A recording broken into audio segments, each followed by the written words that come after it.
Good evening and welcome to the Security, Safety, and Transportation Subcommittee meeting. Today is Tuesday, January 31st, and the time is 6:06 p.m. In addition to attending in person, the public can view this meeting via television on Comcast Channel 98 and 1071 HD version and online via www.youtube.com/TheBrocktonChannels. So I'd like to establish a quorum, so we are going to do a roll call vote. Mr. Rodriguez? Present. Mrs. Rivas-Mendez? Present. Mrs. Ehlers? Present. And the chair is, Joyce Azak is present. So on our agenda this evening, we have two items. And if I can get a motion to move item number 2, which is transportation update, if we can just move that out of order to number 1 this evening. Motion to move item number 2 out of order. Second. So a motion's been made by Mrs. Rivas-Mendez and seconded by Mrs. Ehlers. All in favor, show of hands. It's unanimous. So on the agenda for the transportation update, Superintendent. Mike. Cliff will give us an update, just a quick update on how things are going, and Aldo will give us an update on what the plan is for the purchase of more vehicles going into next year. And the reason why it's more vehicles are needed. And I know some are ordered, so they can give you an update on. First, Cliff will update you on an update on how transportation's going, and then Aldo will give an update on the vehicles for next year. Well, so currently we have 120 vehicles in operation, along with 270 vehicles, 3 more to be outfitted and then put into use. We have made some good progress in terms of the number of drivers. We actually have more drivers than vehicles finally, so we have some spares. And the drivers have been great. Downtown, Aldo's office, Human Resources, very hopeful. Our drivers, as I said, have been great, and our parents and the building principals in particular have been really, really supportive. Where we've had, delays, which are typical of any transportation company, and some issues with our vehicles. But so far, so good.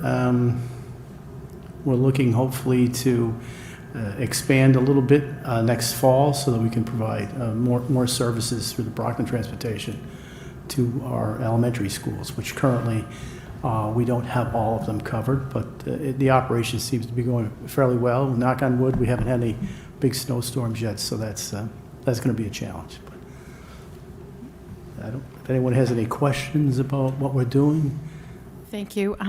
As far as our busing, can you break down how many large buses we have and how many of the smaller buses that we have and how many handicap buses that we have as of now and what Sure. we're looking to acquire? So we have 7 handicap vehicles.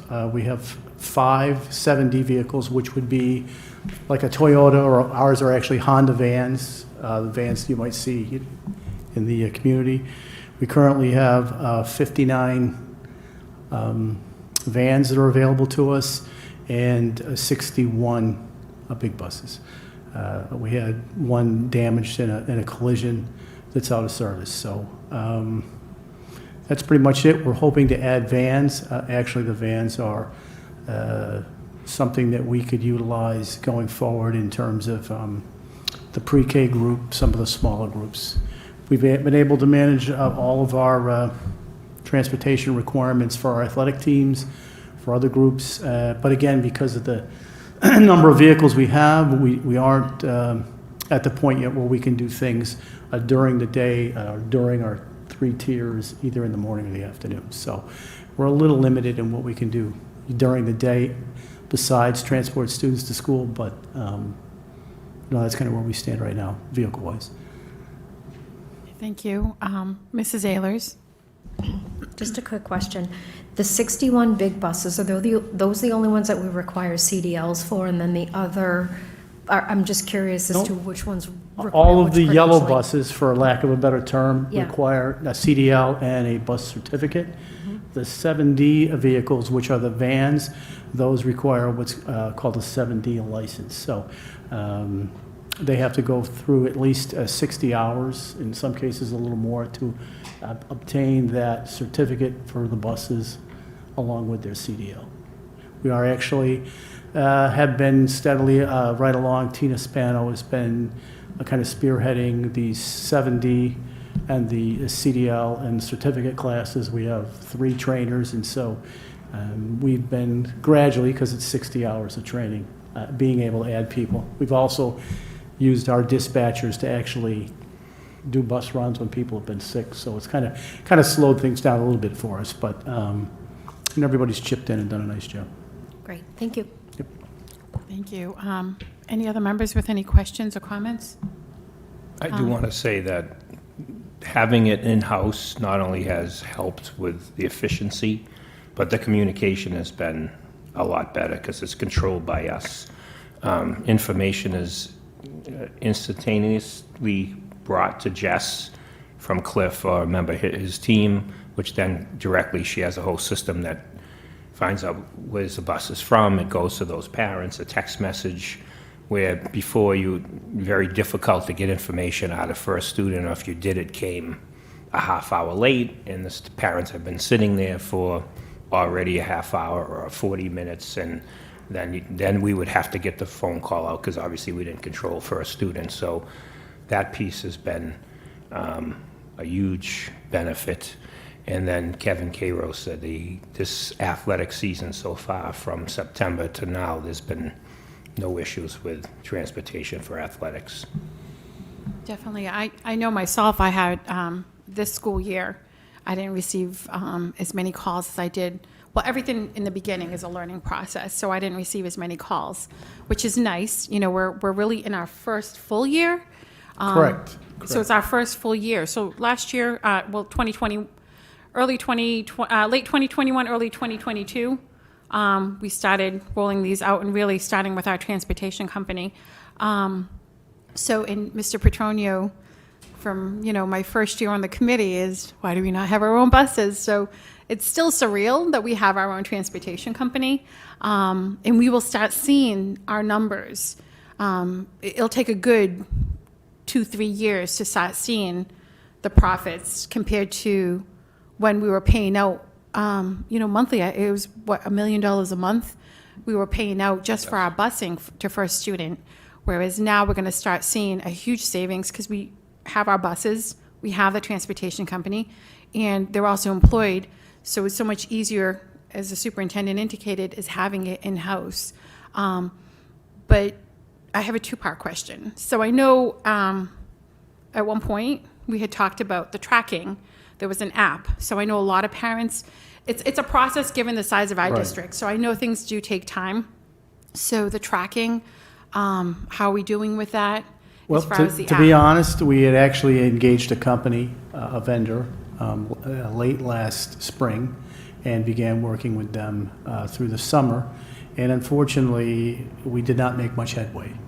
And after September rolled around, and we were not only doing transportation stuff, but trying to coordinate with this vendor, it became apparent to us in some conversations with Where's My Bus and the people that we already had engaged that we could actually save a lot of money and get this done probably in a more timely fashion by breaking that in particular contract and kind of starting over. So we're at the point right now where we're meeting with the final kind of groups of people to make sure that we've got our I's dotted, T's crossed. We're hoping the beginning of March to start doing the testing. Initially, we'll just be testing with our drivers, with some of the electronics, and then hopefully we can utilize some students who are children of staff in the district to actually test it with them on the vehicle. So we're very hopeful that we'll have it a little later than we planned. We were hoping for the holidays this year, but we kind of changed gears midway through the fall. So we're hoping that we'll be doing the testing and kind of getting that all squared away so that as we move into the summer, and then more importantly into next fall, that we'll be ready to go.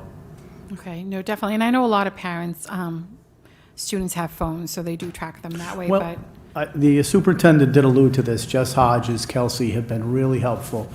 We've got it set up now so that we monitor the position of the buses through the GPS throughout the course of the morning and in the afternoon. Typically, the drivers will let us know if there's issues with traffic or, what have you, if we have a mechanical failure or, God forbid, some kind of minor accident. But even when it's just a delay, we're able to convey the bus number in the school to Ms. Hodges, who in turn has a call list and will immediately notify parents. So we're really trying to be proactive and giving parents that heads up that the bus may be 10 or 15 minutes behind. It's not perfect. It's a lot of little squares moving around the board at the same time, but I think we've got a pretty good system down. And that's kind of our interim position until we can get this app to the point where we feel comfortable that we give a valid information. We're still working out some kinks. We had a bus in upstate New York one day with the GPS, and that was interesting. We were like, oh, how'd they get there? But it was still in the lot. So there's a few things with the electronics that we still want to work out, but it's coming. No, definitely. And this evening, we have a little situation going on in the city, so I happened to text the superintendent because there was after-school events going on, or late busing, and then there's other programs. The great thing is where it's in-house, quick call, it was taken care of, our police department was in contact with you. It's so much easier to control it when it is in-house to, if we had to reroute the bus, it's all about keeping our students safe, especially, they're walking in those areas. So that's another great point is direct contact makes a big difference. So, in safety, and like I said, I didn't get really that many calls because. Hopefully you haven't jinxed it. No, let's not get any snowstorms. And one last question I have is, I know we have cameras in the buses, and then we were updating radios, because I think First Student because First Student wasn't located in just Brockton, so their Correct. radios were everywhere. So our drivers, like when they go on field trips and things like that. out Right, of the so area. we have 2 channels now. We have a van channel, which is the microbus, the smaller bus, and then the big bus channel. Our 7D vehicles are equipped with radios, but also cell phones. The drivers aren't supposed to use a cell phone unless they're pulled over, the vehicle's secured and safe. But those vans are typically the ones that we would be using down the road for the long distance students that might be McKinney-Vento, Title I, that kind of thing. But the radios have been all upgraded, and we don't have really any issues with communications. On the buses, the cameras, actually, Mr. Petronio provided us with some additional funding. We had all the interior cameras, but we didn't actually have anything showing the front or the rear of the vehicle from the outside. So in the event that you had somebody, say, inadvertently run a stop sign or a light, there was no way for us to really identify who's at fault, and obviously that's not really what we're all about, but it's also a way for us to monitor activity outside of the bus. Almost all those cameras are in as well. So we have the 4 cameras. There is actually 6 cameras inside the vehicle, and then a front and rear external camera that's monitoring around the bus and then outside traffic. And I'm sure the other community members have gotten calls, but I mean, they do come in handy. We've had to reach out to the bus drivers if something had happened, and they do, because the bus driver is focusing on Correct. driving and keeping the students safe. They can't see behind them all the time. You can only do so much when you have the larger buses as well. So it's wonderful that we have the cameras, as long as all our buses have them. And I know the exterior cameras have come in pretty handy as well. It has helped us in a couple of situations already, and the principals, the schools have been great. When they've had a question, we've been able to download video. It takes a little longer than we like, usually overnight, but then we can provide them with, video of something that may have taken place in the bus or just outside of the bus, and I think it's been helpful as far as them resolving issues, those kinds of things.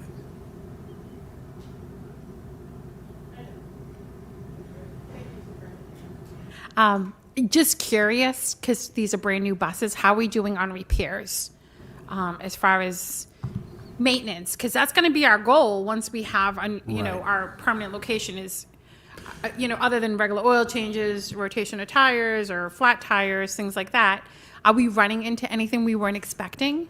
Well, I think, you know, with anything new, we're a little surprised with some issues that have arisen on some of the buses in terms of the way they've been put together. But I mean, overall, we haven't had a lot of, you know, major things. I think with the number of vehicles that we got at one time, the two guys in the shop are, you know, getting ahead of the maintenance.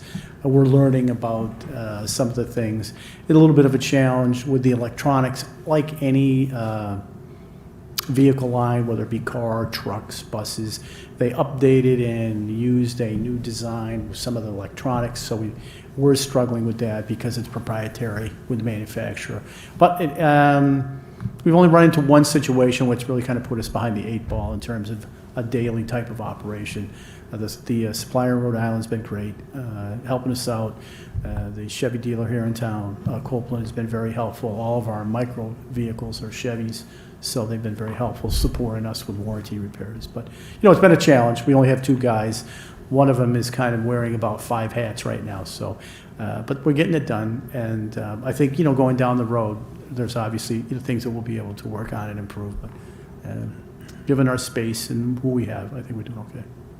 Just curious, are these like covered, do they offer like a warranty, like a Oh, yeah. vehicle warranty? It Okay. has a, just like your car. Just curious, You know, yeah. the challenge is, again, we're utilizing, industry standard is that 10% of your vehicles are reserved as spares.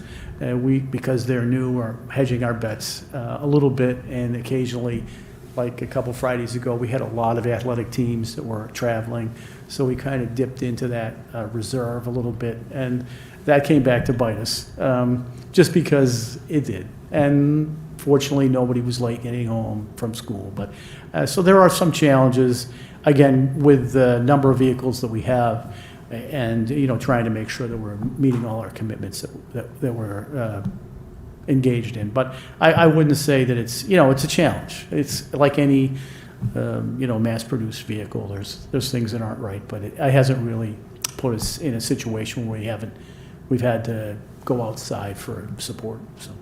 You know, it's good to know, because we were questioning the warranties and stuff. And my last question is, a couple of us were at the Mass Conference back in November, and they were talking about a grant. Mr. Petronio, they were, I think I reached out, but I just never I didn't get a chance to follow up, but I'll have to look. There's a grant out there for the electric. It's great, it's wonderful, it's electric, but it only goes, I think, 100 miles, which, you know, that's like one of the negatives that a lot of people weren't realizing. And they're trying to offer this to get rid of the diesel, but Mr. Petronio had mentioned that we have the gas buses. Correct. But we could try it. If it's a grant and we qualify and we get them for free, it wouldn't hurt, because I think Lawrence, one of the larger cities, similar to Brockton, had gotten some of the buses.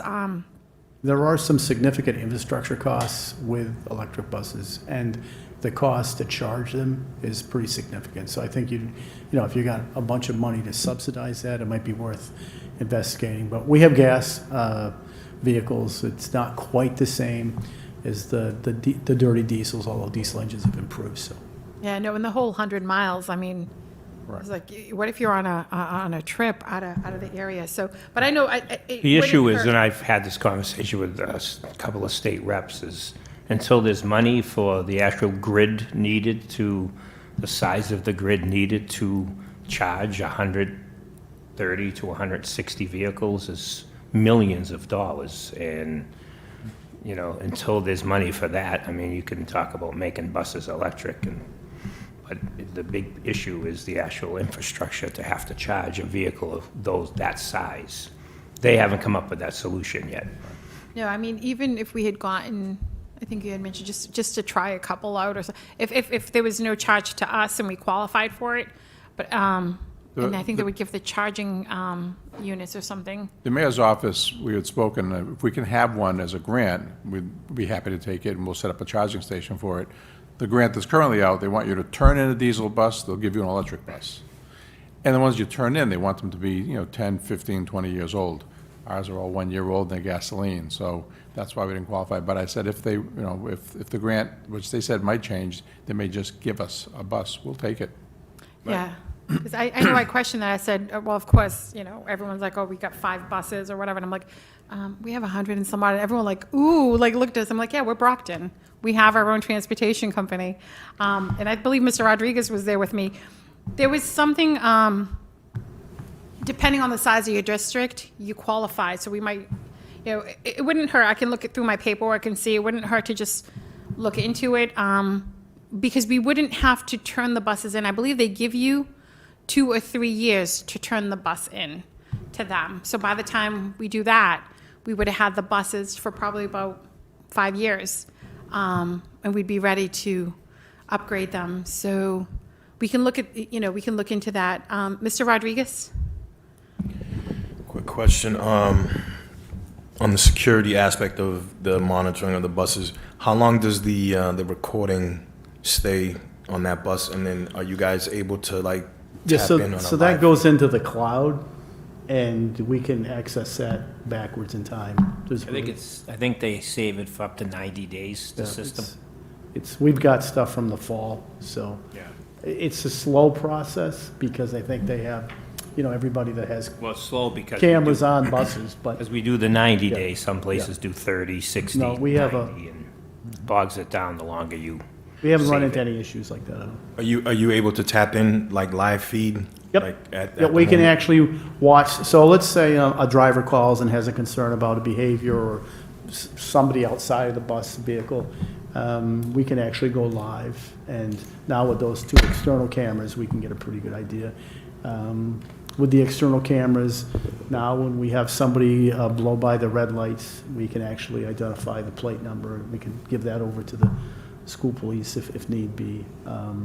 But we do have the live access in each vehicle. Are we able to track the speed limit with the drivers? Yep, they have GPS, so if we get a concern about a driver's performance, we can actually pull that up. The data will tell us, gives us a breakdown of when they stopped, when the doors were open, when the doors were closed. It will give us speed, and so we can monitor performance that way as well. Okay. Another question is, how are we treating our buses as far as cleanliness, deep cleaning? Is this something that's done on a weekly basis, on a daily basis? Part of the contractual obligation of a driver is to make sure that their bus is picked up.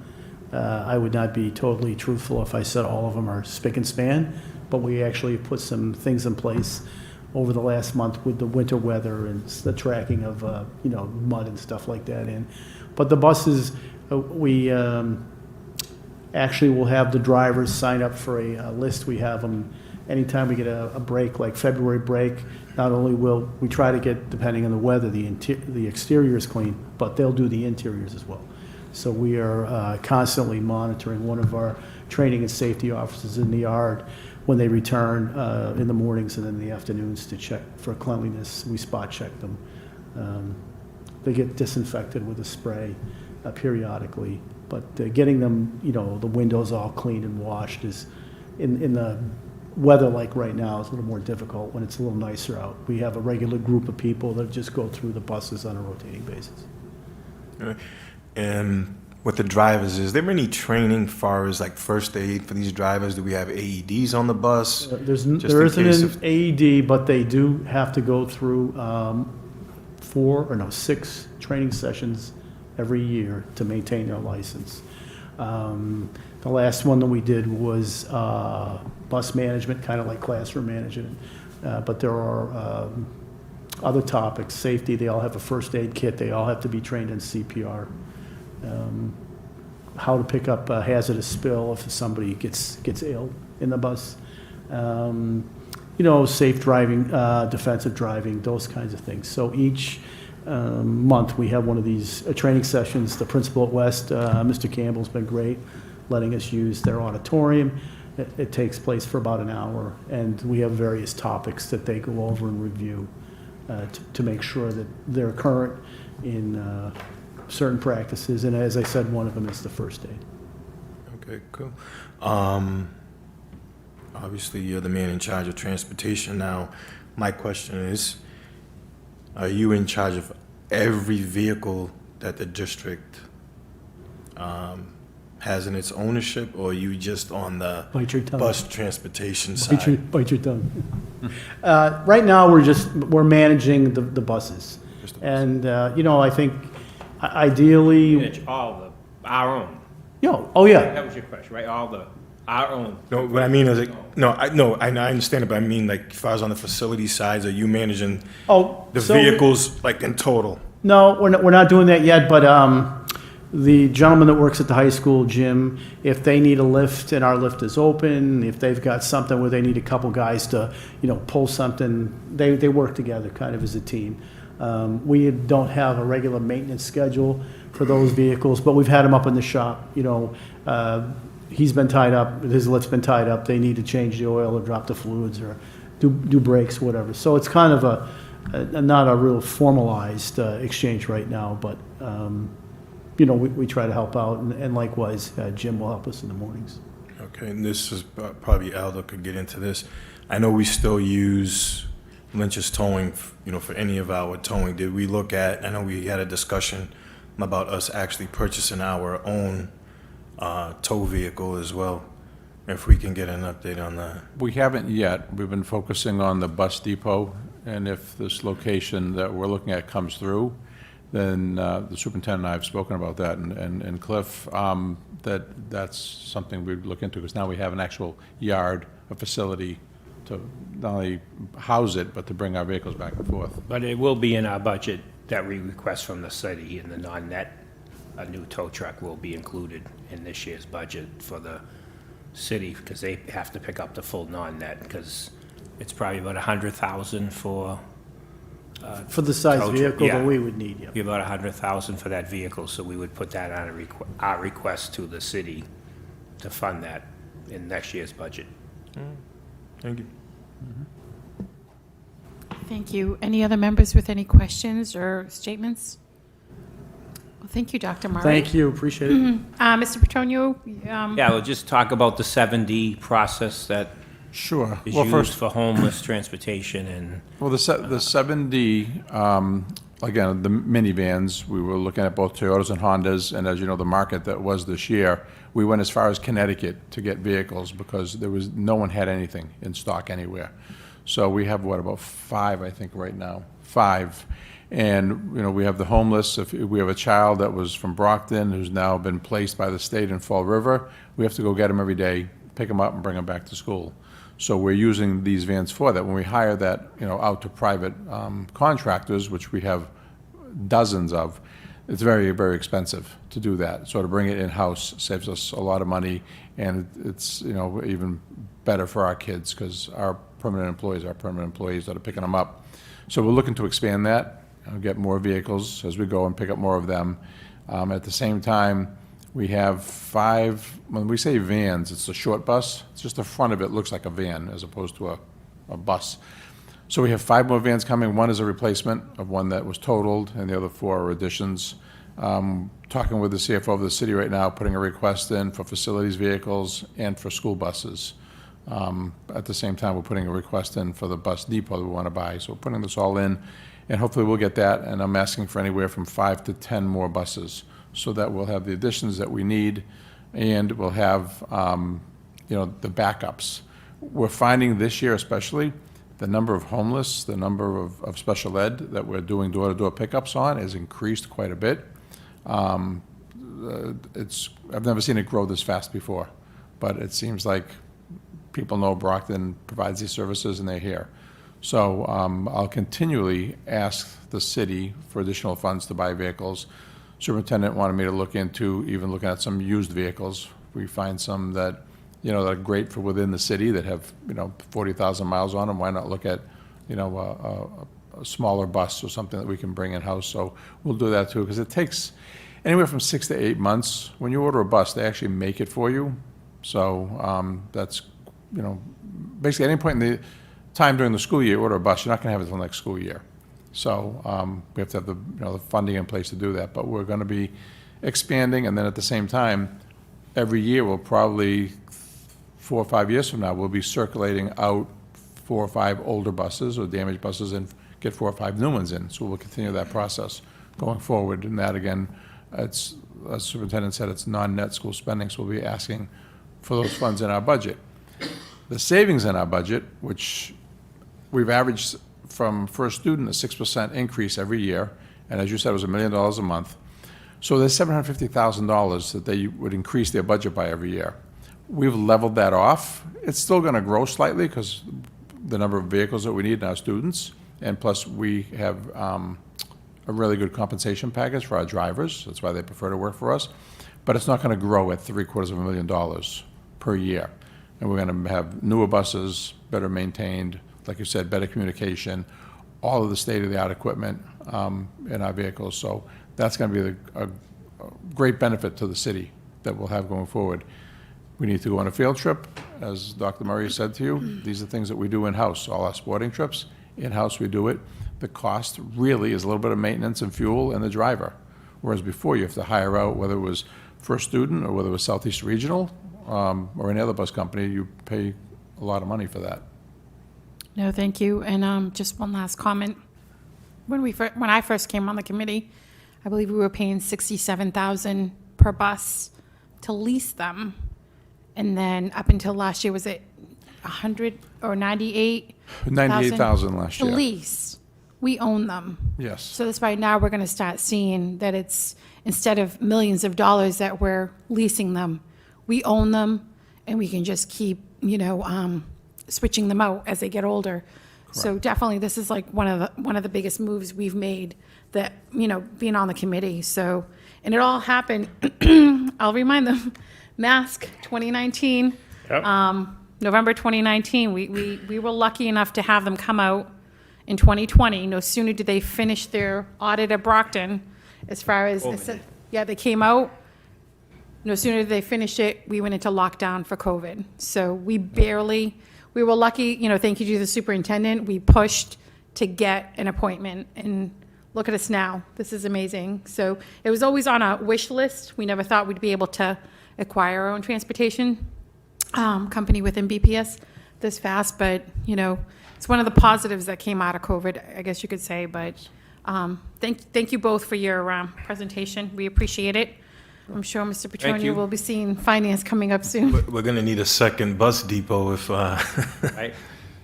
I know, the new definitely. purchase of that. But we'll be able to offer it to surrounding schools and other people. I mean, once we have our own. Yeah, if we have Enough. enough. Oh, one more question. I know, I've been bugging you about this, Aldo, about the coach buses, because I know we have a lot of out-of-state field trips. And, my opinion, I think it's an asset if we were to look at that. Just not on the school side, because we could also offer it to the community as well. Council on Aging, they do a lot of trips out of state to the casino and other, groups. So I know it's kind of pricey, but I'm pretty sure you could work something. That's the problem, is that it's pricey, but if we can get a good deal on a secondhand one that's still in decent shape, and like you Yeah. said, if we share it with the city, then, absolutely. Right, yeah, there's a lot of them for sale used. Because they run for 300, 400,000 miles, and Right, You they're pick usually one always up with diesel. 150,000 or something, you get it at a cheaper price. Thank you. A Peter Pan, isn't that what they are? Yes. Thank you, Dr. Murray. Thank you, Mr. Petronio. Thank you. So next on the agenda, we have Lieutenant Maker and Sergeant Livingston giving us an update on school security.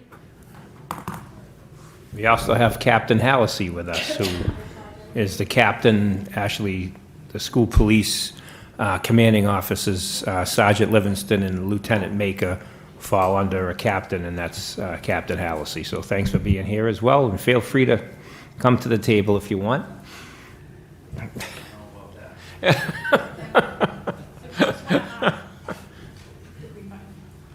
there you go. Good evening. Good evening, everyone. Lieutenant Maker, this is my first meeting, so I appreciate the invite. Thank you. And good evening, Sergeant Mike Livingston. I guess I'll start out first, giving us an update on safety and our personnel. Right now, we have 3 currently academy recruits in the academy right now to help buffer up our personnel. 2 are due to graduate toward the middle part of March, and another one's due to graduate in May. Then we have one going in on the 6th in a couple of days, and he's due to graduate in July. Just to continue on, with our guys, I have to give accommodations and kudos to Officer Mosley. He put together a rigorous, very intuitive type of field training officer program for our recent graduates. They're fitting in seamlessly, not only just with their personalities, but with all their training. I mean, they really have an empathetic personalities that really have kind of met our kids where they're at. They've really they are part of the fabric of our school community, and that's exactly what we wanted. We just didn't want them wearing hats of security, but they're mentors. They're also wearing hats of coaches, which I'll touch on in a second, advisors, and even to go so far as to be friends. So I'm very impressed with our 3 recruits, and I just assume and me and Brian will do our best to make sure our new recruits, graduates, soon-to-be graduates, will be just like in line with that. And mentioning that, I have to also give them praise, for instance, Officer A.J. Nazario. This gentleman came here, is working, but he actually volunteered to coach, to mentor and coach 6 to 8 basketball team. I didn't prompt him or anything. That's just who he is. You know, he's coaching his teams. I don't know if he's watching, but go Pistons. You know, So they're doing that, and so again, it's not just. I know what's going on in the climate of our country with policing and everything, but we are like the antithesis to that. We are them. They are us. They're our kids, and AJ is a testament to that, coaching them from his own volition. And then likewise, I have to also tell you about the heart that our officers are given with. Officer Dilson Mendez. This guy worked tirelessly on one of our own missing children from our school. He worked with Keene, New Hampshire Police, contacting, pinging phones, staying up, extending himself to the point where he was able to get a hold of her and get her back in town, and she's home safe now. That's his effort. That's his heart. And then what else? And these are the guys I'm mentioning about our new recruits that I expect to see happening with our new 3 or 4 that'll be coming out soon to be. And I'll talk about Mark DeVoe. And Mark, in today's climate with crime and harassment and threats to our schools, he's taken up the mantle of really trying to take on these social media platforms. I've worked side by side with getting search warrants to eliminate that threat, to eliminate that bullying and harassing. Our kids shouldn't have to live with that, and he's taking that on. And all of that, we're learning more and more about the job, learning more and more about our kids, learning more and more about ourselves, and that's why I do appreciate these guys. That this is a great class that we had, and I anticipate knowing, because I sat on the panel for these the new 4 that are coming through, 3 about to graduate. I expect the same with Officer Texera, with Officer Rendy, that's his first name, Jean Pierre, and Moretta and Astrid. So I'm really, and we're going to be in good hands with these guys. They'll be in good hands with us. We'll be able to give back, and like I said, be part of this fabric of the community. So that's what our update with personnel right now. I think you want to speak a little bit about Alice training. Yeah, that's on the agenda, yep. Okay. Yeah, that's the next item, but, Sergeant Livingston, you forgot to mention yourself. So you're mentioning all the other officers, so thank you for always stepping up and being there for our students. I know when we were doing the backpack giveaway, you were out there. I mean, it's amazing to see the relationships our officers are building with the students. That's what it's all about. Yeah, it is. Not to be afraid of our officers. They're there for you. You should feel safe to be able to, approach them. Absolutely. And be able to connect with them. So we have an amazing group. I've had a chance, many of us have had a chance to meet our new officers. And, we're very lucky to have you. I know it's not the easiest job, but you guys are making a difference with our students. And so get ready, backpacks in a few months. I'll be there. But it's fun. It's fun seeing our students having fun, high-fiving our officers and just, seeing them in a fun atmosphere, not always a serious atmosphere. And that's, So- to that point, that's the good thing about, like, I'll go back to AJ coaching. So now they know that's coach, high-fiving them. You know, likewise, that was one of the biggest selling points with me being here, being coach of so many kids that are here, you know, so being part of our community, not just the safety aspect, but being a mentor, the friend, the confidant, the advisor, you know. Definitely. And that's us, Brockton. No, thank you. Mrs. Ehlers? Thank you for that, by the way. Just a quick question. I know that you're constantly recruiting and you're looking for the best guys and we're putting them through the academy, but when all's said and done, how many officers are we actually budgeted for when we consider having a full staff? Like, how many of you are supporting the high school if we're fully staffed? You want to take that one? Yeah, I'll take that, Mike, thanks. I'm not sure what we're budgeted for. I believe we have 10 officers now. 11. 11 officers now. We are losing, so Spencer Benoit and Alicia Fernandez were planning on going to BPD. Spencer's going to BPD. Alicia decided to stay here at the Brockton High School and work for the school department. It was a big decision she had to make, and we're happy to have her here.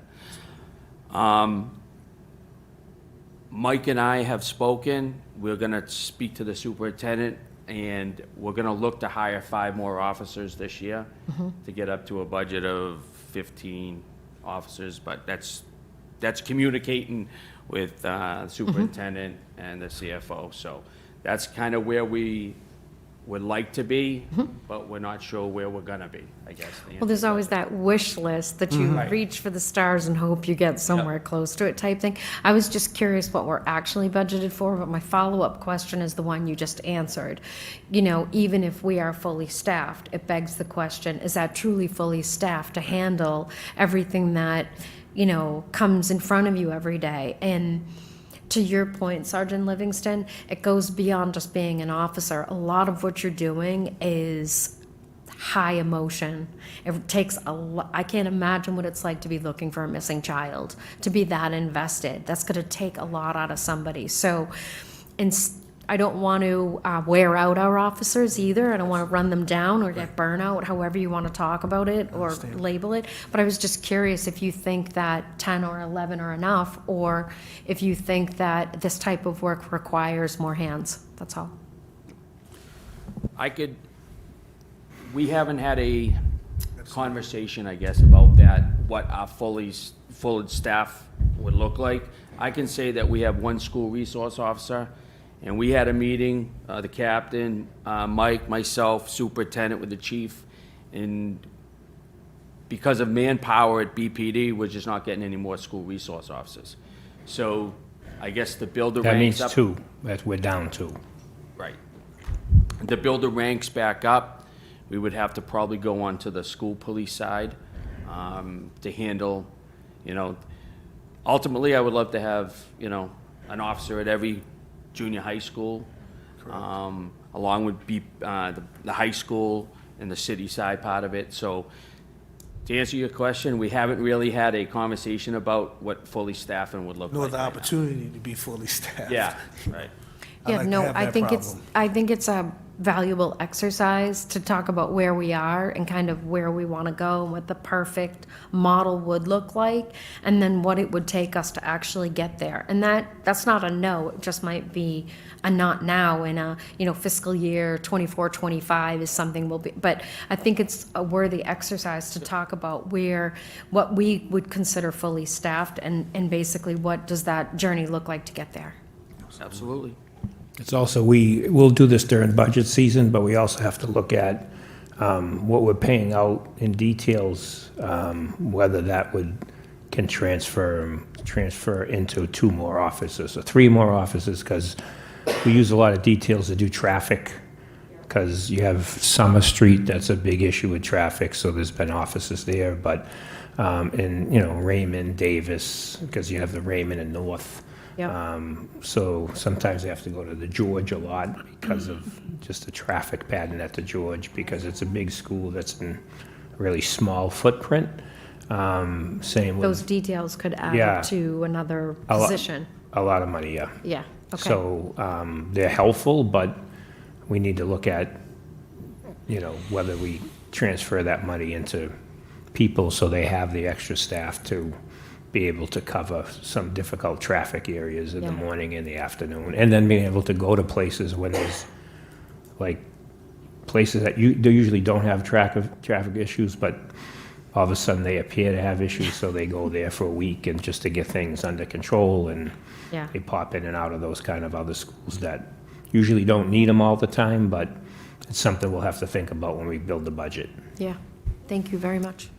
And just a reminder for those that are watching that anytime that our chief needs them, even though they're school police officers, they're out there in the city as well. There's been quite a few times that our officers, we've had a few incidences over the past few years where they needed to step in.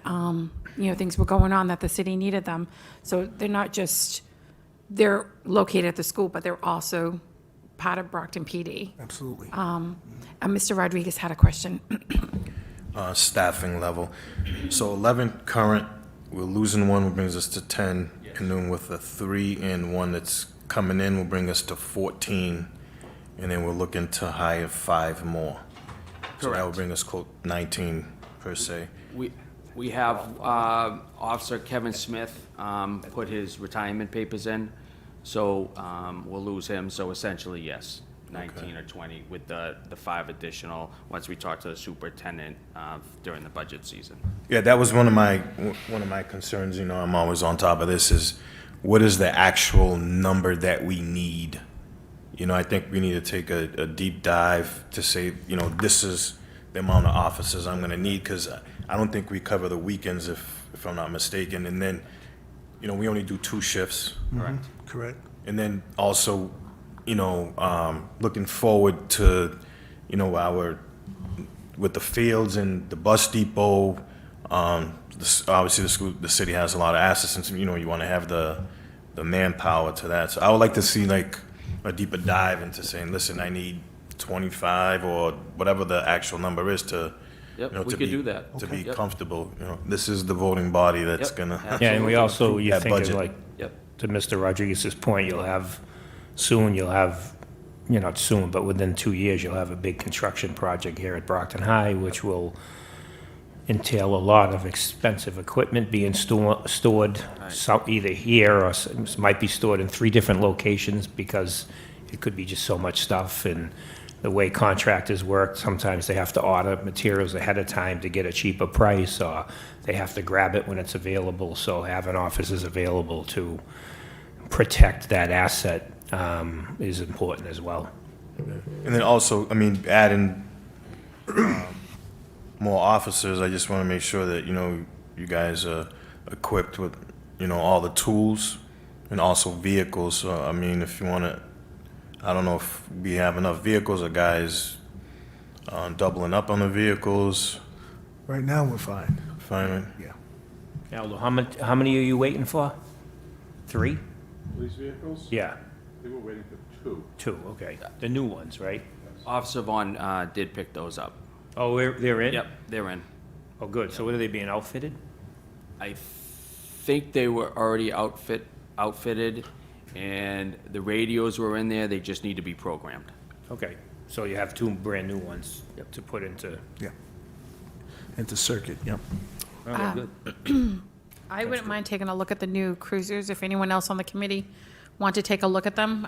I'm just curious to see, we've come a long way, so I'd like to see what we have. Okay. Yep, absolutely. I'm going to take you for a ride. Absolutely. that's where you're In the going. front seat, not the The back. lights on. Front seat, please. We even let you work the lights. Absolutely. All right, Sergeant Livingston, don't let him do that. Sergeant Livingston will take me on a tour, or Lieutenant Maker. Front seat. Front seat, please. So any other questions as far as the first item? Mr. Rodriguez? Alicia's the only female. Talk to me. Like, what are we doing as far as recruiting? Is there any, I know a job went out, I'm assuming we're gonna put out another job ad? Discuss that. They want to discuss that process. So, good question. We had a meeting, again, the chief, superintendent, myself, Mike, and Captain Hallisey, and what we're requesting to go back to is a written exam. Like any public safety entrance exam, Department of Corrections, Police, or Fire. We outsourced it to a outside agency that would create the exam, proctor the exam, and grade the exam. That would, in the district, speaking to the superintendent, they're willing to pick up the price. And for up to, if we had 30 people to sign up for the entrance exam, it would be $1,615 flat rate. Any candidates over 30 would be $10 per candidate. So it depends on how many candidates we would get, would be the cost to it. Superintendent wanted the district to pick up the cost and not the person signing up for the exam. So we've been waiting for this meeting to get approval from the body so we can contact, it's called Hanneran Consulting, he basically has, he's already created the exam. It's either 40 or 50 questions.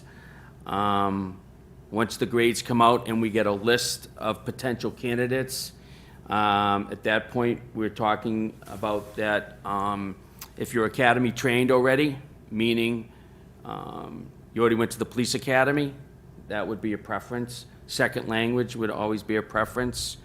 And Mike and I did talk that we probably would need more females, since Alicia's the only female. So the written exam is just to get a list of people that we would, if say we were gonna hire 5 people, we would have BPD would do backgrounds, extensive backgrounds on probably 10 or 12 of the potential candidates. Once we get the backgrounds back from BPD, we would then do the interview process would be probably myself, Mike, maybe the captain, and someone from the district. Usually add a principal, Dr. Cobbs, and someone from HR. Right. So then we would do the interviews, and then we would go from there. So we have been talking about it extensively, and because we're changing back to the written exam, we would have to get approval from this body to do that. Do you need to have us vote on it? Yeah, because tonight? obviously it's, you don't have to, I mean, you could make you could vote and make a recommendation to the full committee. You mean, could that's- wait on it, but I mean, just, it has to be approved, that kind of a change back. Because we did this about, I want to say we did it when Bill Carpenter first became mayor, it happened, and then we went away from it, but the school committee voted on when we brought it in, and the school committee voted on it when we didn't use it anymore. So that's why I think it has to come back to this body and then be recommended or not recommended to the full committee. I took that exam about 18 years ago. But just to piggyback off of that with the test, are we going to actually implement the physical abilities test as well, or just the written? It would just be the written. Just the written, okay. Right. And we've had a lot of people contact us. Yeah. Hearing that the school department's gonna be hiring for the police department. A lot of people that are academy trained already. So if we got people that are academy trained and they could go right into the FTO program at BPD and then come over here for the FTO program here, that would save a lot of time and a lot of money. So we've had a lot of people reach out to both Mike and I about this job, and we are just, as the superintendent said, we just want to get approval from you guys to change it back to a written exam. But it would strictly be the written exam. So now, with the academy trained, would they be exempt from taking the test, being they already went to the academy and? Well, they would have to You take would the still want exam. them to give the Yeah. exam? Yep, they take the exam, see where they fall, then we do they would still have an extensive background related to, where they're coming from, but yeah, they would still have to, sir. I know Mrs. Ayers had a question, then Mrs. Mendez, but I just had actually, Mrs. Ayers and then Mrs. Mendez, and I'll make my comment. Thanks. Just really quick. So I know this is an ignorant question, I'm sorry, but moving to the written exam versus what? How are we handling it now, which makes the written exam better? It would be just a job posting. That's it. Yeah. Now it's a job posting, then there's the team put together for the interview process, and then that team recommends the number of candidates to go for background checks, depending on the number of jobs available. And then we wait, our HR department waits for the background checks to be approved by the chief, and then it goes to the lieutenant and the sergeant, then they bring forward the list of the ones that were allowed, that are cleared through the background check, and we basically then hire them, and then they have to go, and then we start paying them the day they enter the academy. Oh, so I'm sorry. Again, apologies for an ignorant question, but I didn't realize that that process actually initiates with us. And we don't get our officers, like I hate to say it, we're not poaching from Brockton Police Department. It actually is Yeah, initiated with because us. they don't have to be from the civil service list. Yeah, okay, I'm sorry. So that's why there's no list that we can hire off of, because they're not civil service. Yep.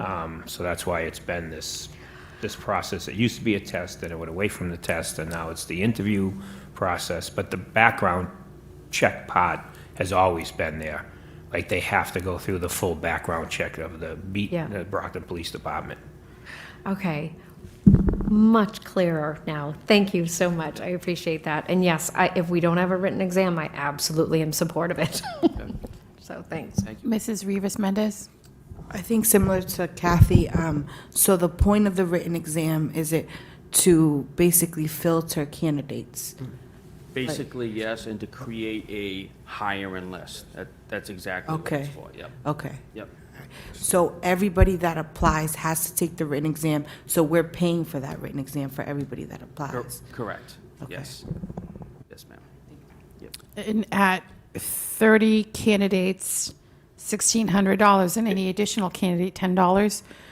Yes, ma'am, and for that fee, say we have 30 candidates that sign up on their website to take the written exam, it will cost the district $1,650. And what you get for that is the consultant company, Hanner and Consulting, will create the exam, they'll proctor the exam on the date of the exam, and they'll grade the exam and then send us the results. What we would have to do is find a location, would be somewhere in the high school, hopefully, and then, the facilities would have probably, I think they have to have janitors and all that, so that would probably be an additional fee, but for the We used to do it on a Saturday. right, exactly, we're looking at a Saturday. And so it would be, we'd use the red or green calf, and that way it's set up for, almost like how we set up for the SATs. And the reason we think we should pay is because it's just, I don't want to eliminate people that don't have the economic background to be able to afford to take a test for a job.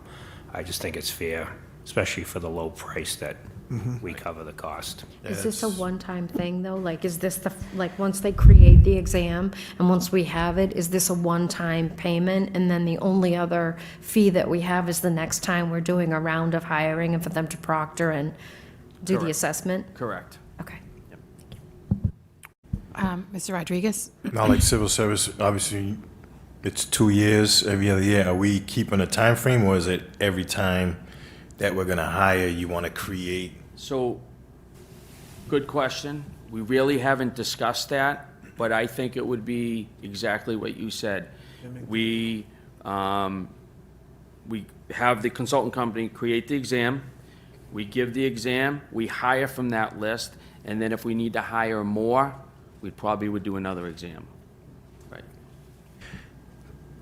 Off of that, let's say we don't reach a number that we want, how are we gonna treat that far as applying? As Let's say, far let's as- say if we only get 5 people to apply to take this test, Right. where do we go from there? Because obviously we know countrywide, nobody wants to get into law enforcement right now, Right. so everybody wants to be a firefighter now. I know. But Well, I'll tell you. How are we gonna So, when we get it approved by by this body. The HR department's gonna do a job posting, and the consulting company has an email list of around the whole state of all police officers and people want to be law enforcement officers, and he will send that out in an email blast for us for that Nice, fee. okay. And he was just emailing me about this, and I said, I got a meeting today, so hopefully we can get it done in the next week or two, and then hopefully have the exam sometime in March. But I know of at least 6 or 7 candidates that I know personally that that are waiting for me to contact them so they can sign up. And most of those are academy trained. 4 of them are. So. Yeah, and I got 4. Yep. Usually, just so to remind me, it's for an officer not academy or trained, it's about an 8-month wait time for them to go through the whole thing to get actually. Oh, Or you're is it talking about 6 the months? duration of the academy? The whole thing from Yeah, the start to 6 finish. yeah, 6 months for the 6 academy, months. but, you know. So it's about 8 months with training and 7 months or so before they actually become Yeah, and able to. And it depends on when we can get them into an academy Yeah, that's also. another thing, They have yeah. to be sponsored by the Yeah. chief and get into the academy. So it could take, if we do an exam, say in March, and the backgrounds, and we have the backgrounds done in June or July, we might be able to get them in a fall academy, Yeah. but we might not get them in until the following year, to be honest. Yeah, it's been a much better with the academy the last few classes, because I remember when I was in operations before, I mean, sometimes we wouldn't get an academy, we'd hire an officer and they would take 6 to 8 months to even get into an academy, because back then they would, like, we became a low priority and Right. other departments across the That's state exactly what happened, would yep. take our spots and bump us out, and we'd have to wait for the next one and the next one. So are we willing to, do we only do the academy in Brockton, or will we find a spot in other No, cities to they're all, sponsor them? there's none abroad, they're Statewide. statewide Statewide, sponsored, okay. yeah. There's different academies, I think there's one in Randolph. Randolph, Yeah. Plymouth, they have. MBTA, London, Yeah, there's a the bunch. MBTA, there's. New Braintree, yeah, but that's pretty, that's yeah, not pretty state bad. police. Yeah. Oh, So yeah, there's yeah. at least 7 or 8 academies, maybe more, around the state. Great, thank you. Mr. Rodriguez? We Are you- good? You're good? If you want the motion, I'll put the motion on. Oh, yeah. So can we, so I say, why hold things up? Let's just go ahead and make a motion this evening. So is it to make a motion to move to the full committee that we authorize our Brockton School Police to. And HR. And HR to go ahead and post for the written exam for 30 candidates, but there's got to be a cap, the additional 10. You don't want a cap. No, but I'm just saying, like, an extra $10 per person. There I'm is- sure there's yeah. no cap whatsoever with There's the, no cap, he said there's no cap, he said Okay. he's, I mean, if we had 1,000 applicants, maybe, but he would let me know, once we get closer to the test date, how many applicants we have. So, we'll be able to know a number prior to the date. yeah, we might So- just have to put something just in there, just, I'm not sure if we even need to do that. we don't. I wouldn't put a cap on it. I mean, it's we're bringing it back. No, I'm could just always- saying, like, just to cover ourselves, so someone say, oh, we applied, but now I can't do the written exam, they maxed out. I mean, we can figure that out afterwards, but right now, as far as just the motion to move to the full committee, to have our Brockton School Police and HR, Administer and enter an exam for. Yeah, for the written Brockton exam. School Police. Yes. okay, all in favor? Oh, can I get a second? Second. Second, all in favor? And that's unanimous, so that's gonna go, is there any way we can put that onto our school? Yeah, we can get Do it we have on. enough time to get that posted to the next school committee meeting? Yeah. Yes, we'll get it. Yeah, we have plenty of It time. would be helpful if we could do that. Well, that's like Tuesday. Yeah. Do it tomorrow? Okay. Yeah, we have plenty of time to have it on next Tuesday's, following Tuesday's meeting. Thank you. And then, oh, you're welcome, thank you. Again, we can never have too many police officers in our schools, it's all about safety. So I know I've always supported having as many police officers as our budget, we can afford to have. And it's always hard holding on to the police officers. I get it, but it's just we try to make, we try to negotiate and. We can continue to really encourage state reps to support the retirement package that's been in front of them. Often, that's where we lose. Yep. That's where we lose our officers, because I believe it's almost 8 years longer they have to work. 4? Yeah, I thought it was longer No, than that. yeah, the years and the age 10. is Has to totally, match yeah, up. it's 10 years. It's 10 years longer, so Yeah. when you have a lot of young officers who are here for 2 or 3 or 4, even 4 years, it's even though they have to go and start over with their shift and usually go to midnights and overnights in the 4 to 2 or whatever the schedule is that they have to follow, it's worth it to them to take 10 years off of Yeah. that they get to retire early. So that's all the that's an issue that's been on the table for a long time. All the officers love working here, I can tell you that, just by the short amount of time I've been here. And you can see that with Alicia when she didn't want to go over. As the superintendent said, the biggest difference is they're doing the same job as I'm doing and answering calls as they're doing tonight on the 4 to 12 shift because we have an incident going on in the city, right? And they're they're in a whole different group of the pension system, but doing essentially the same job I'm doing it.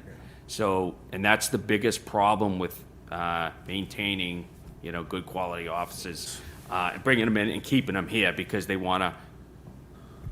It's been at the state. This been an issue at the state level well over 10 years. Can we work with the attorneys and draft up a letter and get that to the state reps and?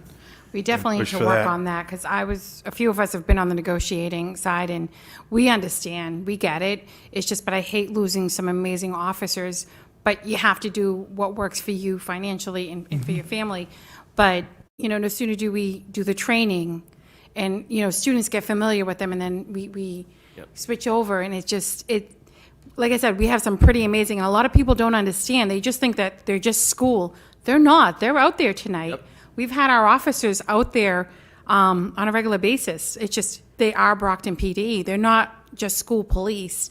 So they should, we should work on that. We'll work on that with our state reps and our attorney to try to see what we can do, because that's our biggest issue that we run into. But, if the tables were turned, I'd probably be doing the same thing, Yeah, Group 4 is very important. The amount of work, what they do, and retirements, that's what it is. I mean, I'm fortunate, I'm at the end of my career, but what these guys do, they're out there in the community, and it's a shame that they don't have that benefit, what they should have. Yeah. So I think, we have to really push hard and make sure they acquire that. We'll work on that, see what we can do. We'll work on that. We'll get working on that. And then if we're good with that, because we're going to move on to Alice. Mr. Rodriguez. One quick question. I know we lost some school resource officers, and one has the, I'm not going to say therapy dog, but the dog Bonnie. What's the fate with that dog? And then I believe we have another officer that has another dog that's still currently be trained, or is it getting trained, or where's that lie? Officer Vaughn has a therapy dog also. That dog has been through training. When Dan came back, and he went through the training with the dog, so the dog is out there. As far as Bonnie, Nancy is, I believe she put her retirement paperwork in, so yeah.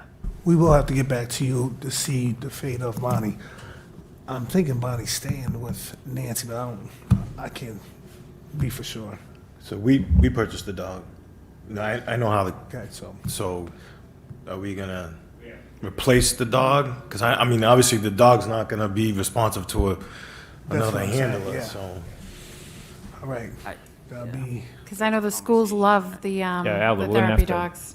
yeah. Because I got a request, where's Bonnie? Where's Bonnie? And I'm like, We're gonna have to request from the city the replacement for the Bonnie. The cost. Yep. Because they always retire with from K-9 to, they always retire with the officer, obviously, because they're trained directly with that officer and doesn't work well when they're transferred. And it's not actually really good then to have a new officer bring that dog around Understood. children and with a new trainer. So we have to then now request for the city to help cover the cost of the replacement. And then obviously you would be the ones finding out what officer would be ready and willing to take Right. a comfort dog. Mrs. Rivas Mendez? So are there only certain officers that are trained to train the therapeutic dogs? Is that like a license or requirement that No, they have they- to do? How is that, how do you choose the person that trains the dog? It would be, we would put out like a job posting or anyone interested in being a therapy dog handler. We would get applications, we would do interviews, just like any position. We make Yeah. a decision from there. Because the reason why I asked that is, well, when Bonnie was introduced to the school committee, I think it wasn't even a year ago. So that's inconsistent for like the kids where they got probably attached to the dog and now Bonnie's not around. So just like something to think about when we train the next dog. Like, Right. is this person retiring soon? Is this person going to stay with us long term, et cetera, et cetera? Just, That's a good Well, point. Nancy's retirement wasn't like foreseen. We thought she'd be here for at least as long as me. I think I got another 10 years, you know? You think? Mike, real quick, how many therapy dogs do we have total? Because I know that we have There's adjustment counselors. 4 adjustment counselors that have therapy dogs, but they have to, again, go through training, go through the system to be able to get, but we don't purchase those. Those are purchased by the individual, and then it's trained as a comfort dog, but has to be certified before they're allowed to come into a school. I believe Dan's dog, his dog wasn't purchased by the district. That dog was donated by one of the marijuana dispensaries as part of their agreement that they had to make a donation to either the school or city. Okay, thank you. So I'm just curious. I love the therapy dog. We saw therapy cats at the Mass conference. They have different therapy animals. Oh yeah, there was a cat. So I'm just curious, like how does it cost? That would probably be Mr. Petroni. Like, do we cover? Obviously, we must cover like their medical and their day-to-day costs. Only the ones we purchase. Oh, okay. Perfect. All right. So so I take it we're good with that. And if you wanted to cover, I believe Alice, because you've already gone over the new recruits, unless you have anything else. No, I'll go right into Alice. Alice is an action response model to make life-saving decisions in the event of a violent attack on the school. And its acronym, A stands for alert. When you hear something, you respond. L is for lockdown, your initial response. And then you gather intel, that's the I.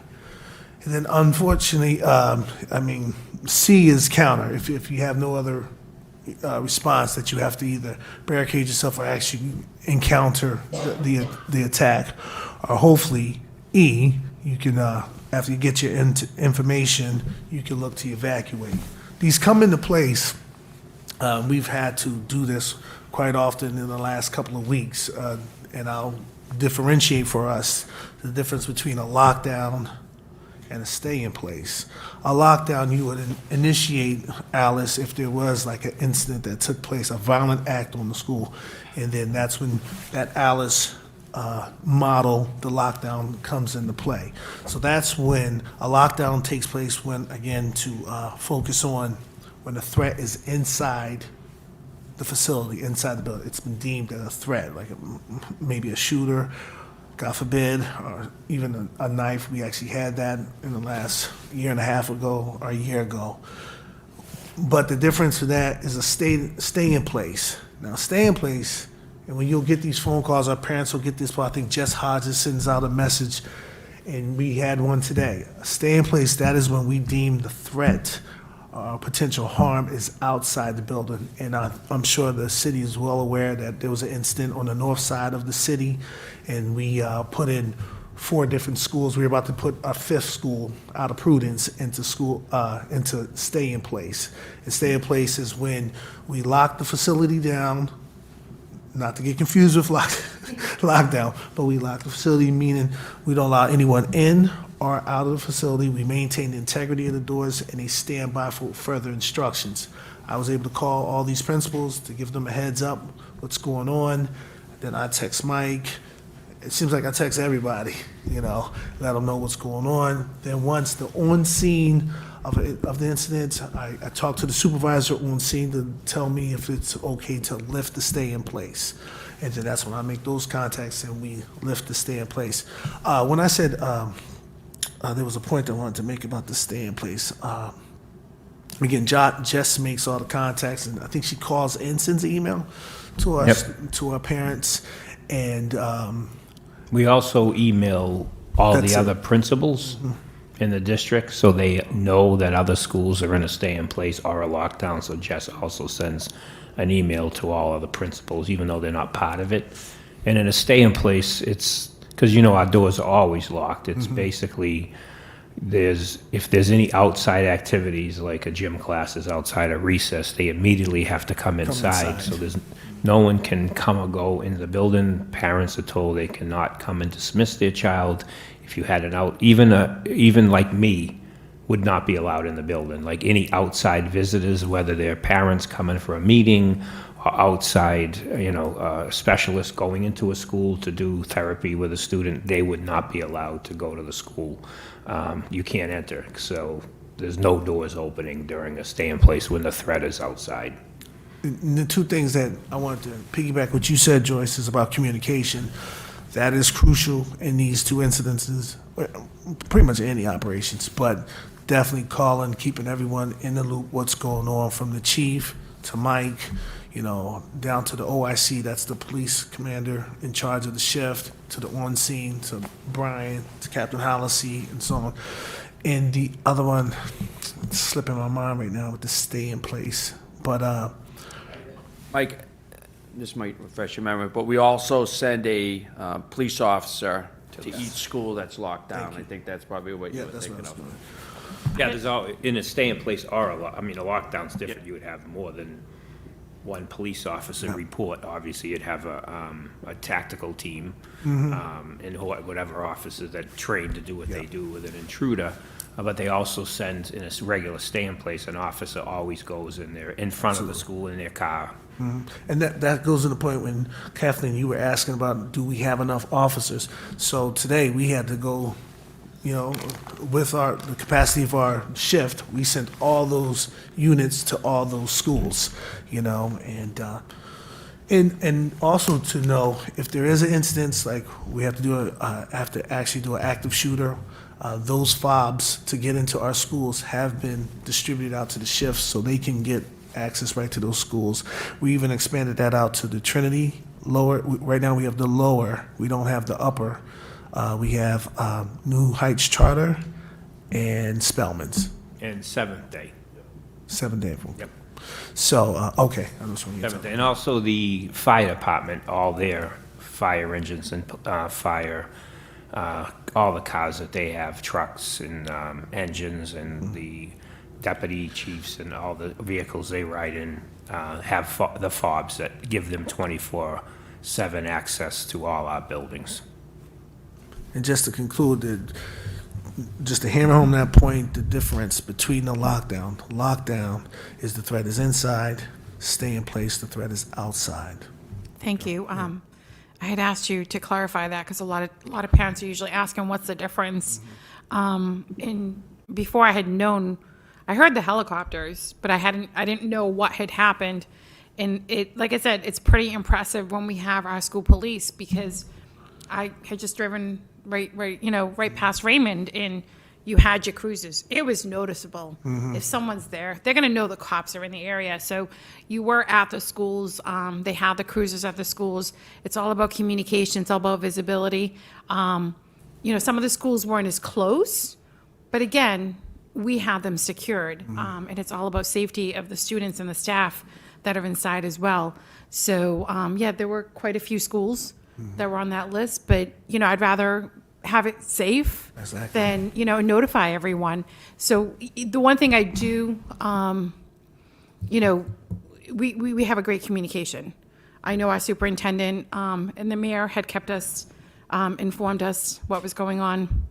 So it's good to know. I know sometimes you can't tell us, every single step of what's happening, but we do get updates, and that's the only thing. So I know some parents get nervous and they're like, I want to go get my child.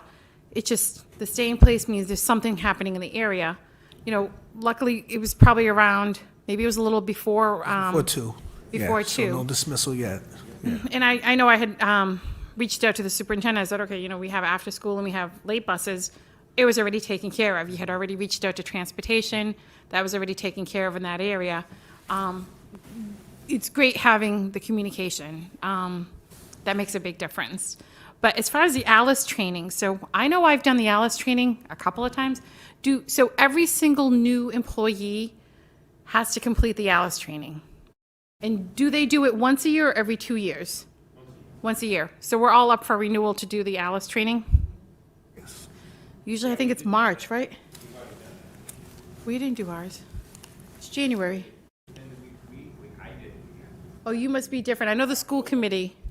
Oh. All right, well, I know we as the school committee members do the training as well. I can have him send you the updated one. Yeah, it's nice to see. Because I had to do it again in, I want to say October or September we did it. Because remember, we had to redo the licensing. Because I know we were in the process of doing one this week.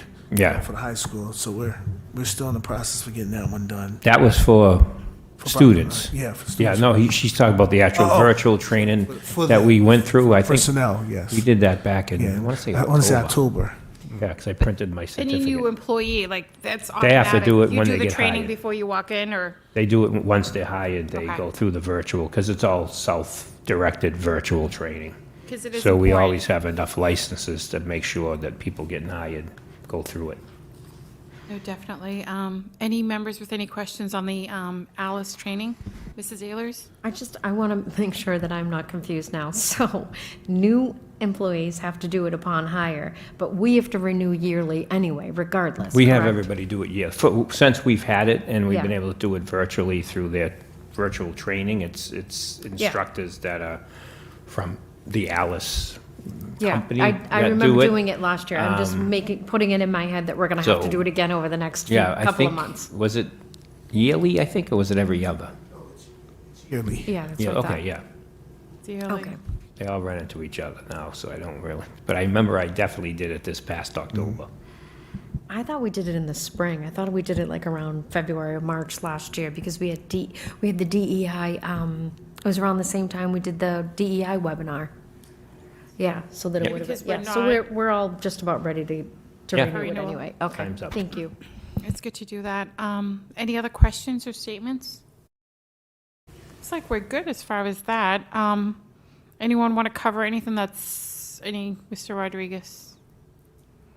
Can you touch upon our access control officers, because it's not just school police that you guys are supervising as well, it's access control as well? We just touch base on it, like, what their functions are, what they're doing, training. Well, I don't really oversee the access control on a day-to-day basis. I don't think No. Mike doesn't either. And I know it's in the process, I believe they're in the process of being officially transferred over to the principals of the school. Yeah, so you guys train them, and their actual assignments are given by When you say training, might help me. like the training for their, whatever training they had when they came in, I forget who I did know that for I them. trained them definitely with the metal detectors. Right. But as far as like their protocol with the radios, That was Yep. someone else, because I heard all throughout the day, people responding, Ashfield is, not Ashfield, George School is in, stay in place, because I called them up, Yep. but they have to go through their dispatch at Brockton High. But that's not our training. But as far as just the metal detectors and that, yes, definitely, Yeah. But no, their access control training, that's, we didn't train them in that. And I would have to figure out how and determine who actually trained, because we have Rodney and Jilson and Jill up there. But that was not part of our training to institute that to them. How many access? Mr. Rodriguez, you want to say? I was under the assumption that when our access control came on board, they were actually getting trained That's, me too. with the, under the school police. I mean, I don't know as far as what the principal is doing, but to me, Yeah, the principals are only I would supposed to feel be comfortable assigning. that something, like they were under you, because they're more security more than anything else. Yeah. I mean, I don't know what your thoughts on that, if that's, The training should Totally. definitely be, their daily assignment should be, Well, their daily assignment is the front. yeah, Those- and what doors to cover, what Yep. hallways to cover, because that changes.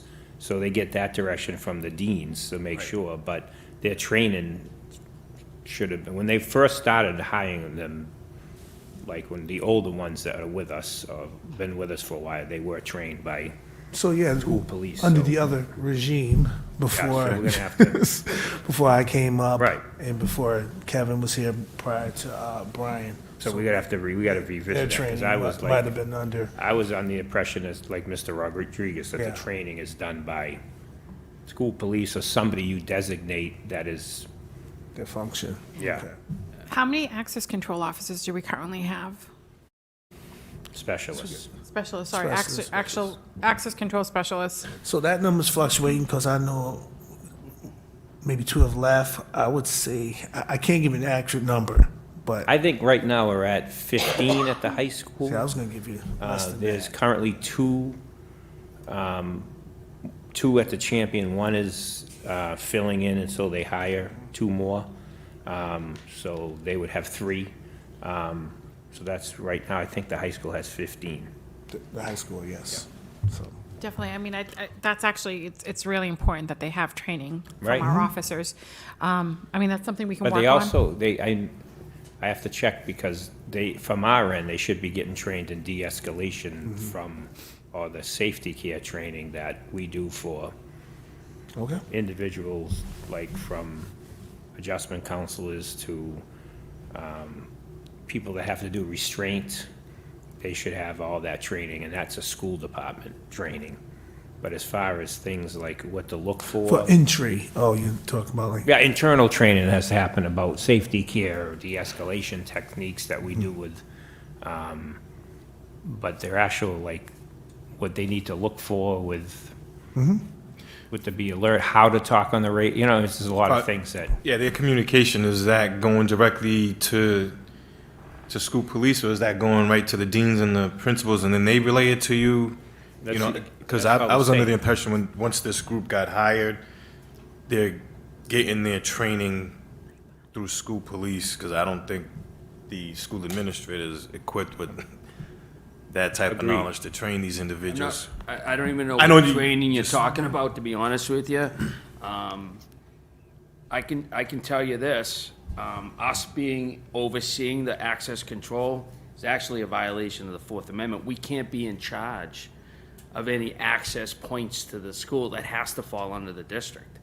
So, that's important. we'll have to revisit. That's I exactly. think we need a bigger conversation, Mr. No, I know why Secretary. they were put under, Initially, because of the, yeah. So, but the training should have remained the same. Okay. I know I haven't trained any access control people since I've been here. And likewise, Seems like the when I came in deans have been October. handling them all since I've been here. So, but we're gonna have I guess, a bigger conversation about this, so, to get it worked out. Definitely. Just to clarify that, yeah, when Kevin and I came to it, they must have prior to been trained than from us. Those ones, they were trained, they were under. Right, so it was, this Lieutenant process, I'm sorry. Vidaro and. This thing was because they- already rolling, so, And then when we went to the metal detectors, Yeah. I know when Yeah. you came over, you said, I really can't oversee them Right. with what their training should have. And- And that, and- you wouldn't know that because you came over and Right. Yeah. we didn't have a transfer of, but their training should be, like Tony, Mr. Rodriguez is right, school admin or can, some sort of professional. yeah. I got Well, you. again, we can do the de-escalation, like John Snellgrove does that, and Jamie LaBeois can do I other, got you. as far as restraint and how you should handle those kind of things, but as far as, training on what, like, when do you know something's off, and when the timing of when you should report that, because we don't want any delay in reporting of issues. Absolutely, yeah. Well, we'll take How to care of be that. alert, so we can talk about that. No, we'll definitely take care of that. So, and we can probably get an update at the next meeting. We have plenty of time, if we can look into that. I mean, that's the whole purpose of these meetings, is to be able to see how we can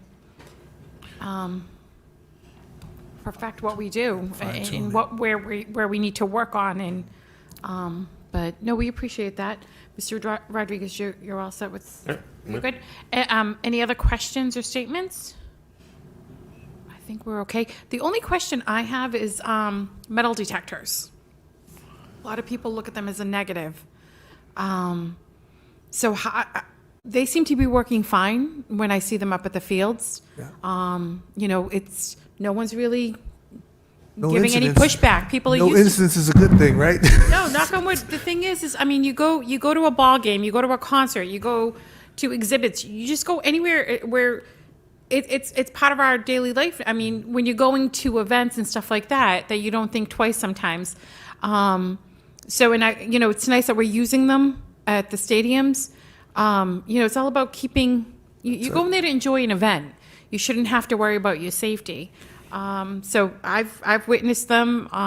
We've had a lot of no issues, and no one's any pushbacks and stuff like that. So I like the portable ones that we have. Yep. We've seen them, but I just didn't. So we're not using the wands anymore. Just the metal detectors. They're much more accurate Yep. Metal detectors, okay. and quicker, and. And they're we all don't pretty much have- mobile. Like, when we first started this, it was slow, as you know, when we went back to last year, because we started with one, and it just the lines, and then we were having issues with kids starting first period late, because they couldn't get it in on time, and so that was a process, and now with the new, because we had the older type when we Right. first started, and you all approved the newer open gate system, Yes. which is what they use at Gillette and Fenway, and it just allows, how many people per? Oh, I can't give you a number, but it goes right through. Right through, yeah. Right through. Alerts on it. The one of the positive things is, if you have an issue, we can easily tweak it. We have the software to tweak it, to tweak the sensitivity. It is a godsend, because the kids, like you said, early, when I first came over, said, not this October, but the October before last, I mean, they were just lined out like they were buying new Jordans or something.